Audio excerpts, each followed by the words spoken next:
अध्यक्ष अखिलेश यादव ने कहा कि अंबेडकर नगर जनपद के अकबरपुर कोतवाली क्षेत्र में अरिया बाजार में वीरेंद्र सिंह के बुलडोजर से सिपाही और पुलिस की मौजूदगी में घर गिरा दिया गया है, जिसके चलते सपा राष्ट्रीय अध्यक्ष ने अंबेडकर नगर में हुई बुलडोजर की कार्रवाई पर कई सवाल उठाए हैं और कहा है कि कोई घटना हो जाए तो बुलडोजर चल जाता है और इस बार मुख्यमंत्री जी के खिलौने बुलडोजर का ड्राइवर ही भाग गया है।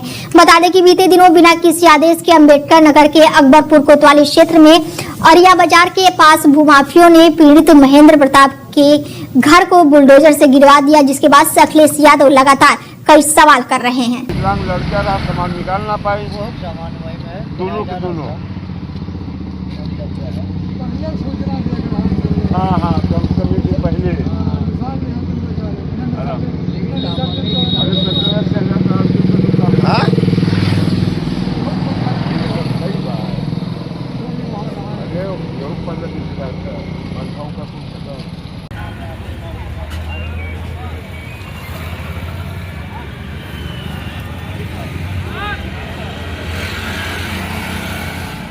नहीं ना, अंदर हम नहीं जाएंगे।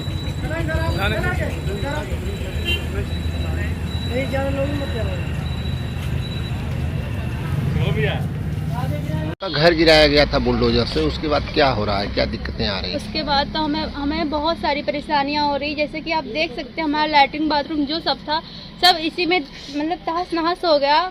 हमारे कपड़े बर्तन वगैरह जितने सब कुछ थे सब कुछ इसमें ख़त्म हो चुके हैं। हम लोग इतनी परेशानियां से रह रहे हैं। स्वेटर भी हमारे पास एक ही दो पड़े हुए थे जो कि हमने पहन रखा था उस टाइम, और बाकी सब कुछ दब के ख़त्म हो गया हमारा।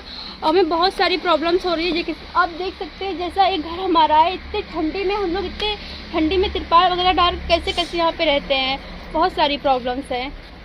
न तहसीलदार ने कहा था कि गलत तरीके से गलत घर गिरा दिया गया, उसके बाद क्या हुआ? इस तरह सर झूठ है, क्योंकि देखिए इतने सारे प्रशासन थे, कोतवाली क्या नाम था, श्रीनिवास पांडे और दरोगा राजेश यादव, सब लोग थे। कम से कम वो कह रहे थे कि हम कानून व्यवस्था बनाने के लिए, मतलब यहाँ के जो भी वो जनता लोग थे एक दूसरे पे आपत्ति ना करे उसके लिए थे।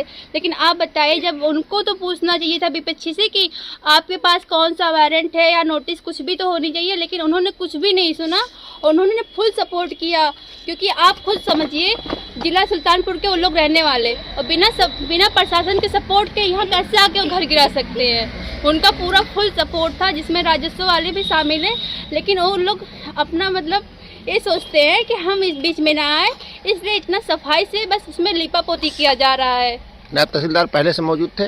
जी नहीं, वो बाद में आके उसमें सफाई दे रहे थे कि नहीं हम तो यहाँ नहीं थे, 378 को गिराना था। आप पीछे देख सकते हैं 378 में था ही क्या जो गिराने आए थे, दो JCB को लेके। नायब तहसीलदार को पहले आपने कार्रवाई पहले नहीं देखा था? जी उससे पहले तो मैंने नहीं देखा था, लेकिन वो कह रहे थे कि मतलब 376 का कोई अनुमति नहीं था गिराने का, 378 का अनुपालन था।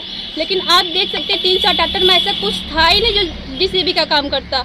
दो JCB आगे घर गिराई, जो कि हमारे पास डिग्री का कागज़ था, सब कुछ था। हमने मना किया कि देख लीजिए हमारे पास डिग्री का कागज़ है, लेकिन उन्होंने हमारी एक भी बात नहीं मानी।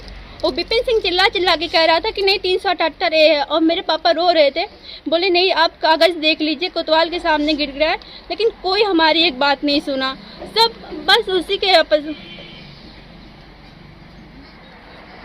मम्मी ना हो पाई मुझसे बात।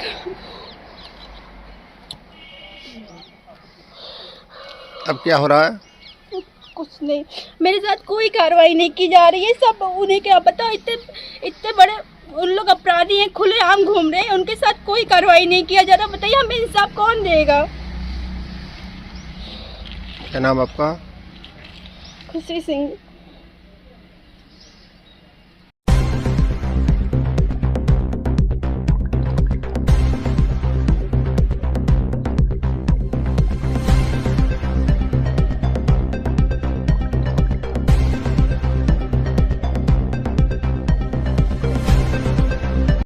हमारे पूर्व मंत्री जी भी अभी बता रहे थे, अम्बेडकर नगर में एक का घर गिरा दिया, और घर गिराने पर जो अनलॉफुल थिंग है, मतलब लीगली राइट नहीं है, तो अब सब प्रशासन लगा हुआ है समझौता करने में।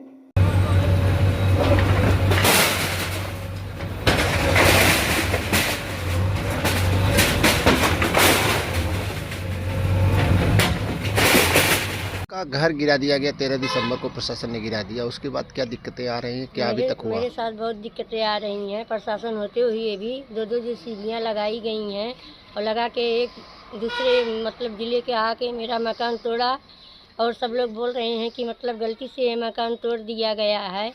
प्रशासन के होते हुए भी सब लोग बोल रहे हैं कि प्रशासन मौके पे नहीं थी, इसके बावजूद मकान तोड़ा गया है। अगर प्रशासन नहीं रही होती तो यहाँ की जनता क्या खड़ी होकर तमाशा देखती?